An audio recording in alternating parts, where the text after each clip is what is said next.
In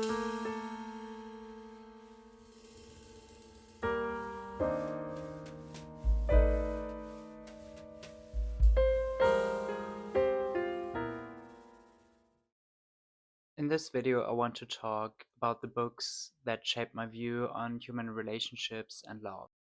This won't be a formal video essay, but more of a list of the books that shaped my view on this topic. They will be accompanied by a brief explanation on how they shaped my view. My goal is to provide a starting point for those interested in reading these works, and perhaps offer a hint on how to approach these works, maybe through the same theoretical framework I used. The structure is loosely grouped.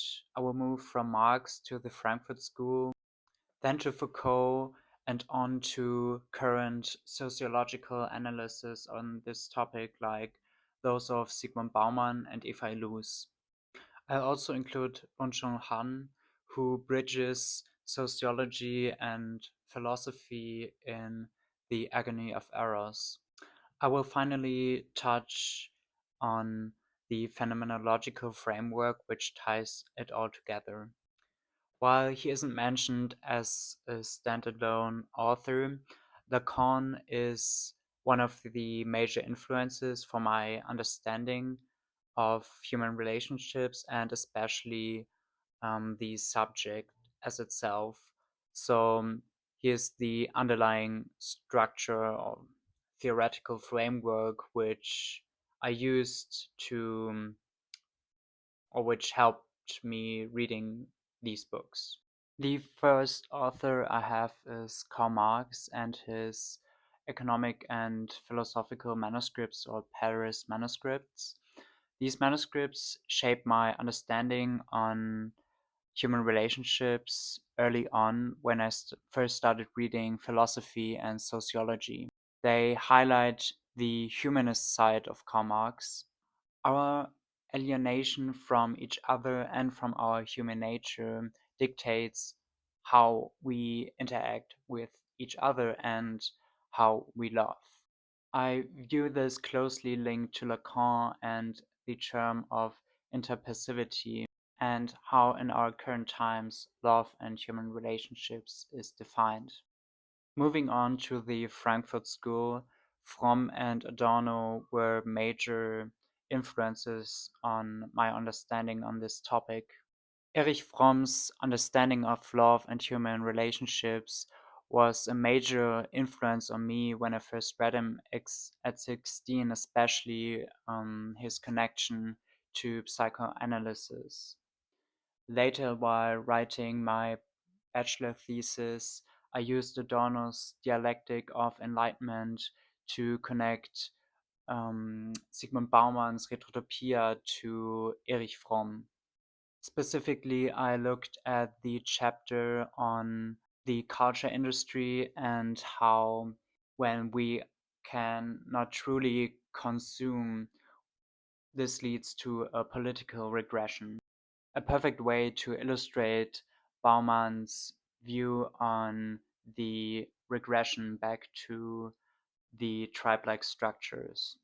To understand how we got to our current mode of interaction, one must adopt a genealogical perspective on human relationships and sexuality. Foucault is essential here, and his arguments reappear frequently in those of Eva Illouz. So the next step would be a more current sociological view on this topic. As I mentioned before, Eva Illouz, in regards to Foucault, was a major influence for me, and also Zygmunt Bauman, as I have mentioned him before. So looking at a more modern analysis within a sociological framework, Eva Illouz pairs perfectly with mentioned Zygmunt Bauman, specifically connecting the look term to the analysis of tribalism of Zygmunt Bauman. I believe you get the most out of both authors if you think them together. Coming into philosophy, I have Byung-Chul Han. He comes out of a philosophical tradition. and connects most of the mentioned authors. He provides a nice overview about the discourse of the last decades on this topic. While he may not reinvent this discourse, he lays out a nice map to orient yourself around if you are interested in this topic. To tie everything together, it is important to mention the theoretical foundation I used to read these texts. So we finally arrive at my theoretical foundation. It's a twofold theoretical framework. The first is phenomenology, and especially Sartre's Being and Nothingness. The second, as I've mentioned, is the psychoanalysis of Lacan, and especially his understanding of the subject, which is my underlying understanding of the subject while reading these books. I hope you maybe found one text, at least, that is interesting to you.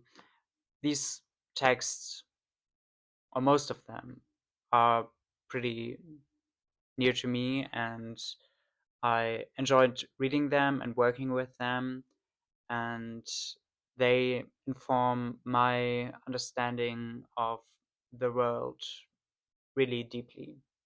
Let me know if you have read any of these works and if you agree with my underlying framework of reading these texts, and if you have any more recommendations in regards to this topic.